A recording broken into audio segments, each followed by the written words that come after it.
안녕하세요. 오디오 웹툰 플레인지의 오디오 칼럼니스트 주기표입니다. 굉장히 반응이 좋고 인기가 좋아서 해외에서 물건이 들어오자마자 3번 연속 예약 판매로만 싹 다 판매가 되어서 제가 개인적으로 샘플 제품을 구하려고 해도 구할 수가 없었던 에버솔로의 DMP A6입니다.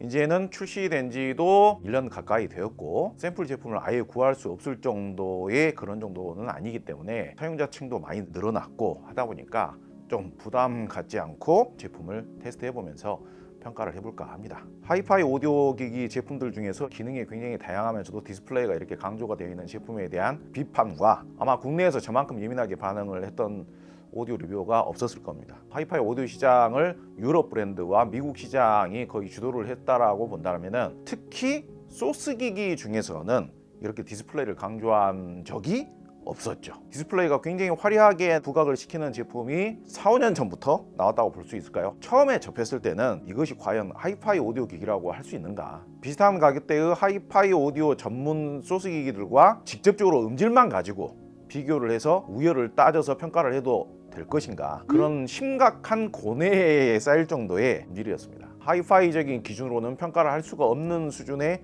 음질이었던 거죠. 그런데 이런 새로운 스타일의 제품에 대한 소비자분들의 수요와 니즈는 엄청나게 폭발적이었던 겁니다. 현재는 이렇게 셋탑박스와 같은 뮤직 서버 이런 쪽의 시장이 오히려 과거에 디스플레이를 달고 있지 않은 시장보다 어쩌면 규모가 더 커져버리는 것이 아닌가, 완전히 대세가 되어 있는 상태인 거죠. 그 당시에는 음질이 별로였지만은 제작사들도 이제 음질에 대해서 좀 더 업그레이드를 해야 되고 개선을 해야 된다라는 필요성을 강하게 느낀 거죠. 현재는 그래도 평가를 못할 정도는 아니다. 요즘 중국 브랜드가 굉장히 가성비 위주로 좋은 제품들이 공격적으로 많이 나오고 있어요. 제품의 마감 품질이라든지 전체적인 완성도 그런 측면들도 좀 조잡해 보였었고 절대적인 성능 자체도 아쉬움이 있었었고 그랬었기 때문에 그런 제품에 아예 관심을 안 가졌었습니다. 이 소프트웨어 같은 경우에도 아무나 만들 수 있는 기술들이 아닌데 최근 들어서는 중국 브랜드들이 정말 무시무시합니다. 좀 발빠르게 우리나라에서 정식 출시를 하면서 가장 그래도 나은 상품성, 브랜드와 제품의 이미지를 좀 세련되게 갖추고 있는 브랜드가 에버솔로가 아닌가 생각을 합니다. 제품의 스펙이나 기능 이런 측면부터 먼저 따져보자면요, 비주얼이라든지 편의성 이런 측면만 강조를 우선적으로 하는 제품들은 좀 무시를 했던 게 사실입니다. 음질 자체도 한계가 분명하고 그랬었기 때문에 별로 기대를 안 했었습니다. 그런데 생각보다 이 제작사들이 좋은 부품을 굉장히 많이 사용을 하고 스펙도 굉장히 뛰어나고 만듦새도 깔끔하고 세련되고 고급스럽고요. 안에 내장되어 있는 소프트웨어 같은 경우에는 제가 아직까지 써본 제품 중에서 가장 최고 수준이 아닌가 그런 생각을 해봤어요. 지금 이 제품이 공식 소비자 가격은 아래에 있는 제품이 135만 원인가 하는 걸로 알고 있습니다. 그런데 DH칩이 9038Q2M을 더블로 사용을 하고 있어요. 완전히 이제 프로급은 아닙니다만은 가성비 위주의 디지털 소스 기기에 들어갈 수 있는 가장 좋은 칩셋이라고 볼 수 있거든요. 그런데 그런 칩을 한 개만 사용한 것도 아니고 2개나 사용을 하면서 아날로그부 같은 경우에도 디스크리트 방식으로 분리해서 설계를 했다는 것 자체도 의외였고요. 그리고 그 외에도요, OPMP도 좋은 걸로 썼고요. 엑스모스 칩셋도 3세대 최신 엑스모스 칩셋을 사용을 했고요. 블루투스 신호 처리를 하기 위한 퀄컴 블루투스 칩셋 같은 경우도 최신 칩셋을 탑재를 해서 aptX, HD는 물론 LDAC까지도 다 지원을 하고 있고요. 클럭 같은 경우에도 듀얼 클럭으로 탑재를 하고 있습니다. 그리고 후면 단자를 보면은 USB-C 단자가 있거든요. 데스크탑 컴퓨터뿐만 아니라 노트북까지도 USB 케이블로 디지털 연결이 가능합니다. 32비트 768kHz까지 지원을 하고요. DSD 신호는 DSD 512까지 작동이 됩니다. 최신 제품답게 광 입력 단자로도 24비트 192kHz까지 지원이 됩니다. 뿐만 아니라 다른 오디오 기기에서는 못 봤던 기능이 있는데요. HDMI 단자가 있어요. 텔레비전과 연결하기 위한 HDMI 단자가 아니고요. 고급 디지털 오디오 마니아분들을 위한 멀티 채널 HDMI 출력을 위한 단자까지 탑재를 하고 있습니다. 해외에서는 의외로 SACD 멀티 채널 파일 같은 거를 플레이 하시는 분들이 생각보다 많이 있습니다. 우리나라야 음반 시장이 완전히 거의 없어지다시피 했기 때문에 거의 이용하시는 분이 없습니다만은 SACD가 처음 나왔을 때만 하더라도요, 그냥 스테레오 방식으로만 작동을 하는 게 아니라 멀티 채널 레이어와 스테레오 레이어가 따로 녹음이 되어 있어서 돌비 애트모스, DTS 이런 거를 즐기는 것처럼 단순 음악인데도 뭐 서라운드 효과라든지 센터, 프론트, 서라운드, 리어 이렇게 분리되어 있는 멀티 채널로 즐길 수 있었던 것이 SACD 멀티 채널 소스였습니다. 그게 대략 10년 전 이야기인데요. 최근 들어서는 전 세계를 대표하는 대형 IT 기업체에서 일반 2채널 오디오를 멀티 채널화하고 있는 작업들을 하고 있어요. 이 외에도 가격은 그렇게 비싼 제품은 아닌데 내부에 SSD 저장 장치 탑재가 가능하고요. 쿼드코어 CPU와 4기가 램을 탑재하고 있는 거의 그냥 미니 PC라고 보시면 됩니다. USB 3.0 단자에 외장하드를 연결을 하면은 고성능 최신 쿼드코어 CPU와 4기가 램, 최신 안드로이드 OS를 이용을 해서 고급 파일 재생 마니아분들을 위해서 내부에 파일을 직접 저장을 해놓고 재생할 수 있게끔 배려도 하고 있습니다. 근본적으로 이 제품은 단순히 네트워크 플레이어로만 사용하게끔 만들어진 것이 아니라 풀 밸런스드 방식의 프리앰프 회로까지 설계가 되어 있습니다. 단순 소스 기기로만 사용을 하셔도 좋은 제품이 될 수 있지만은 여기에 앰프까지 사용을 하고 싶을 때 파워앰프만 연결하면 되겠죠. 그럴 때 매칭해서 사용하라고 만들어 놓은 파워앰프가 바로 이 옆에 있는 앰프 F2라는 파워앰프입니다. 스테레오로도 작동을 하고 두 개를 연결하시면은 모노 브릿지 형태로도 작동이 가능합니다. 제가 이 제품 받아서 사용한 지가 지금 한 2주 정도 됐습니다만은 소프트웨어적인 기능이 너무 많아서 그 기능들을 다 사용해 보질 못하고 있어요. 플레이 기능을 위한 앱 자체도 정말 잘 만들었다고 생각합니다. UI라든지 디스플레이라든지 너무너무 잘 만들어놨어요. 일단 디스플레이의 해상도가 높아요. 조그만한 버튼 같은 경우에도 터치가 잘 됩니다. 그리고 기본 OS와 기본 프로그램을 재생하기 위한 저장 장치가 32기가가 탑재가 되어 있습니다. 기본 OS가 안드로이드 방식이에요. 스마트폰의 안드로이드가 여기에 그대로 탑재가 되어 있다고 보시면 돼요. 기본 앱들도 다양하게 깔려져 있지만은 새로운 스트리밍 서비스가 나온다든지 새로운 방식의 앱을 또 출시를 한다든지 그러면은 이게 제작사에서 업데이트를 안 해주더라도 그냥 다운로드를 받아가지고 실행시켜서 사용하는 것들도 얼마든지 가능한 것이죠. 내부 사진을 보시면은 빨간색 콘덴서 같은 게 보여요. 그게 독일 위마의 콘덴서고요. 뒤쪽에 보시면 황금색 콘덴서가 보입니다. 고급 하이파이 오디오 그레이드의 콘덴서예요. 그런 다양한 점들을 고려를 한다면 이 제품의 권장 소비자 가격이 그렇게 비싸다고 생각할 필요는 없을 것 같다. 그리고 이런 네트워크 플레이어 이야기를 하다 보면 거의 무조건 따라오는 질문이 있게 되죠. 예컨대 룬이 지원이 됩니까? 에어플레이가 지원이 됩니까? 유튜브 뮤직을 지원합니까? 각각 지원되는 스트리밍 서비스의 종류를 일일이 다 비교해 보지는 못했지만은 그동안 테스트해온 제품들 중에서는 이런 지원 항목이 가장 다양한 것 같아요. 물론 스마트폰으로 무선 조작이 가능하기 때문에 이 전면에서 컨트롤할 일은 별로 없겠습니다만은 여기 보시면은 일단 타이달 나와 있죠. 커브즈 나와 있죠. 튜닝 라디오 앱이 있죠. 아마존 뮤직 제가 모르는 스트리밍 서비스까지도 어마어마하게 많아요. 일반적인 하이파이 오디오 브랜드 같은 경우는 애플 뮤직을 거의 대부분 지원을 안 합니다. 그런데 지금 이 제품은 애플 뮤직 앱을 네이티브로 사용할 수 있게끔 기본적으로 탑재를 하고 있습니다. 제가 보기로는 지원 항목이라든지 이런 부분들은 거의 최고 수준입니다. 최근에 윈오디오 제품들을 설명하면서 굉장히 강조를 하고 칭찬을 했던 부분인데요. 거의 윈오디오와 동일한 유사한 수준의 EQ 기능이 기본 탑재가 되어 있어요. 아날로그 오디오 기능에서는 정통 하이파이 브랜드는 EQ 기능을 안 넣는 게 중론이었습니다. 그런데 요즘은 디지털 기술이 워낙 좋아졌기 때문에 EQ 기능이 있는 게 훨씬 더 좋아요. 제발 제가 간곡하게 추천을 드리는데요.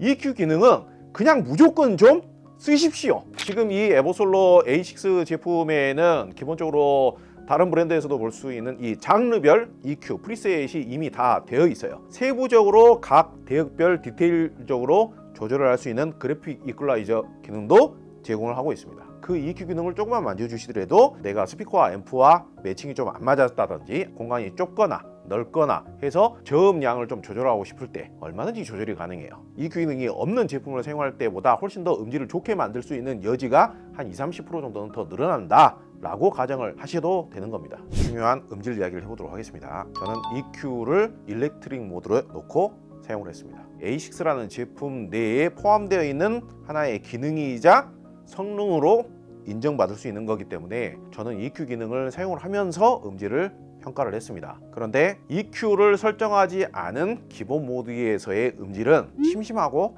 좀 밋밋한 것이 사실입니다. 전 대역에 대한 소리의 해상력이라든지 가닥 출임 그리고 소리의 분해력을 가지런하면서도 평탄하게 이렇게 재생해주는 능력 자체는 상당히 준수했다라고 생각을 합니다. 그런데 음질적으로 조금 변수가 될 수 있는 부분이라면은 음색이 살짝 가벼운 것은 인정을 해야 되겠다. 잘 모르겠다 하시면은 EQ에서 일단 일렉트릭으로 설정을 하시고 사용을 하세요. 그러면 음질이 답답하게 느껴질 확률은 상당 부분 줄어듭니다. 물론 가격대가 300만 원, 400만 원 이렇게 넘어가는 고급 뮤직 서버라든지 고급 DAC에 비해서는 당연히 음질이 밀리죠. 오디오적인 테크니컬이라든지 오디오적인 강력함이라든지 이런 느낌이 어마어마하게 좋은 수준까지는 아니지만 오디오적인 소리의 기본적인 해상력 그리고 어떤 장르의 음을 재생을 하더라도 답답하지 않게끔 소리의 분해도와 입체감과 해상력이 꽤 우수하게 재생을 해주는 특성, 오디오 초보자분들이 느끼시기에 절대로 답답함을 느끼지 않을 만큼의 기본적인 오디오적인 기본기, 그런 정도는 충분히 갖추고 있다라고 보는 거죠. 스펙에 보면은 오디오 기기에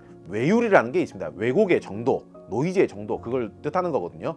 그게 이 제품보다 몇 배 더 비싼 고급 하이파이 오디오보다도 그 외율이 더 낮아요. 0.00009%예요. 그런데 최신 칩셋을 두 개를 사용하면서 디스크레트 방식의 풀 밸런스드 방식의 클럭도 두 개를 사용을 하고 그렇게 제작을 해서 그런지 소리의 찌그러짐이라든지 아니면 특정 대역에 몰려서 부담스럽게 느껴지는 느낌이라든지 왜곡이 느껴지는 느낌이라든지 이런 느낌은 거의 없기는 해요. 아유, 내가 들어봤을 때는 음질이 좀 아쉽던데, 실망스럽던데 이렇게 말씀하시는 분들도 계실 수 있어요. 저도 이 제품이 하이파이 기기로서 음질이 대단히 뭐 깊이가 있다라거나 대단히 강력하다라거나 대단히 고급스럽다라거나 그렇게 말씀드리는 게 아니에요. 오디오 입문자분들이나 초보자분들 사이에서는 기본적으로는 핵심적으로 당장에 내가 쓰고 싶어 하는 블루투스 기능이 있느냐, 에어플레이 기능이 있느냐, 유튜브 뮤직이 되느냐, 그런 기능적인 부분들이 좀 더 우선이 되고 디자인적인 부분이 좀 더 우선이 되기 때문에 소비자분들의 니즈대로 먼저 가는 거예요. 상품 제작사들이 비슷한 가격에서 음질을 더 좋게 하는 방법 당연히 있습니다. 바로 옆에 있는 같은 회사의 DAC G8이라는 제품입니다. 9038 프로 칩셋이 탑재가 되어 있고 음질 위주로 세팅이 되고 설계가 되어 있는 제품이기 때문에 이 제품의 음질이 좀 더 나았습니다. 그런데 뭐다? 이 제품은 각종 네트워크 기능이라든지 그런 것들이 싹 빠진 제품이다라는 거죠.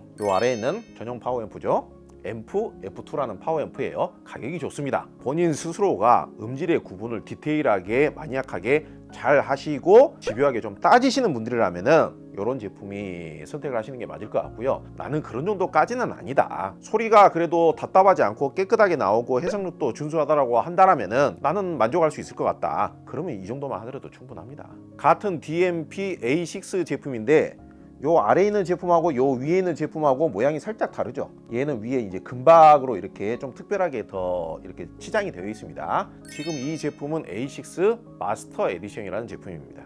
요 마스터 에디션은 뭐가 다르냐? 일단 제일 큰 거는 전원부가 다릅니다. 트로이달 트랜스가 들어가면서 리니어 방식으로 설계가 되었고요. A6 일반 버전의 경우에는 요즘 이런 디스플레이 들어가고 안드로이드 방식으로 OS 탑재되고 이런 제품들이 리니어 방식으로 전원부 설계되는 경우가 거의 없어요. 효율적인 측면이라든지 가성비라든지 이런 측면을 고려해서 이 아래에 있는 제품은 전원부가 SMPS 방식이다. 이해하기 쉽게끔 생각을 하자면은 얘는 아날로그적인 방식이고 얘는 디지털적인 방식이다. 그렇게 생각하시면은 정확한 건 아니지만 이해하기가 쉽습니다. 그런데 해외에 보니까 A6 일반 버전에 탑재를 할 수 있는 리니어 모듈 같은 것도 지금 나와가지고 업그레이드 같은 것도 해서 사용을 하고 있더라고요. 이 A6라는 제품 자체가 가격에 비해서 기능성이라든지 소프트웨어적인 완성도라든지 편의성이라든지 이런 측면들이 워낙 좋기 때문에 기본적으로 A6를 구매한 다음에 계속 업그레이드를 하는 거예요. 막 튜닝을 막 하는 거예요. 클럭 자체가 좀 더 상위 클럭이 들어갔어요. 펜토초 클럭이 들어가서 좀 더 디지털 신호를 정밀하게 다룰 수가 있고요. 아날로그 회로부 같은 경우에도 좀 더 고급 OP앰프를 탑재를 하고 그 설계부 자체도 좀 더 디테일하게 설계를 함으로 해서 노이즈도 좀 더 줄이고 클럭에 의한 지터도 좀 더 줄이고 해가지고 좀 더 정밀한 사운드를 내게끔 만들었다. 그래서 가격이 조금 더 비싸지긴 했는데 큰 차이라고 할 필요까지는 없겠는데 조금 예민하신 분들이라면은 의미 있는 수준까지의 음질 차이를 분명히 느끼실 수는 있다. 그리고 마스터 에디션이 국내 공급량 자체가 굉장히 적습니다. A6 일반 버전에 비해서는 10분의 1 가까운 정도로 공급량이 적어요. 굳이 이런 얘기까지 하자면은요, 중고 시장에서 A6 일반 버전은 흔하게 이렇게 찾아볼 수 있다라면은 이 마스터 에디션 버전은 좀 귀하게 이렇게 대접을 받을 수 있지 않을까, 그렇게도 또 가정을 해볼 수 있겠죠. 이 에보솔로라는 제작사의 기본적인 실력, 설계 능력, 어느 정도 음질 특성, 마케팅 능력, 노하우, 이런 부분까지도 종합적으로 확인을 하기 위해서 DMF A6 제품만 테스트를 하는 게 아니라 DAC 제품 그리고 파워앰프까지도 다 같이 혼합을 해서 교차 테스트까지 다 해봤습니다. 아무래도 순수 오디오 입문자분들 입장에서는 기능이 많은 제품이 좋을 것이고, 전면 디스플레이가 없는 것보다는 이렇게 크게 있는 제품이 좀 더 예뻐 보이기도 하고 화려해 보여서 더 끌리기도 하겠죠. 그런데 기능이 많아질수록 신호의 사용률, 신호의 손실이 음질을 위한 부분이 아니라 다른 부분에 손실이 좀 생길수록 전체 정보량과 에너지가 조금씩 떨어지게 돼요. 정보량과 에너지감이 떨어지더라도 소리의 끝부분, 중고음이 깨끗하게 느껴질 수는 있어요. 만족하면서 얼마든지 음질을 만끽할 수도 있습니다. 그런데 분명한 것은 그렇게 신호의 손실이 많이 일어나면서 에너지감이 좀 빈약해진 오디오 제품의 경우에는 음색이 좀 가볍다라거나 소리의 밀도감이나 매끄러움이나 중저음의 강력함이라든지 깊이감이라든지 그런 특성들은 상대적으로 조금 빠지는 게 일반적입니다. 소비자 여러분들의 마음은 내가 돈 주고 내가 신중하게 선택한 제품은 단점이 단 한 개도 없어야 된다라는 게 일반적인 소비자분들의 마인드예요. 그런데 세상에 뭐든지 다 완벽한 제품이란 없는 겁니다. 그나마도 조금이나마 나는 좀 더 좋은 음질을 추구하고 싶다, 플레이 기능은 내가 노트북이나 컴퓨터를 이용을 하고 싶다, 그런 경우에는 DAC G8 이 제품을 연결을 하시면은 음질이 조금이나마 더 낫습니다. 제가 봤을 때는 이 에보솔로가 추구하는 음색 성향 자체가 무거운 음색을 추구하진 않아요. 그런데 그거에 비해서 충분한 또 장점이 있습니다. 앰프 성향도 비슷한 것 같아요. 굉장히 세세하면서도 해상력이 뛰어나면서도 하이스피드의 사운드를 재생을 해요. 입체감이라든지 사운드 스테이지 느낌이라든지 선명도가 굉장히 좋습니다. 가격대가 좀 더 저렴한 중국 제품들하고도 비교를 해보려고 준비를 하고 있는데요, 에보솔로 제품의 경우에는 좀 더 디테일한 리뷰도 소개를 하도록 하겠습니다. 오늘 영상 여기서 마무리하도록 하겠습니다. 감사합니다.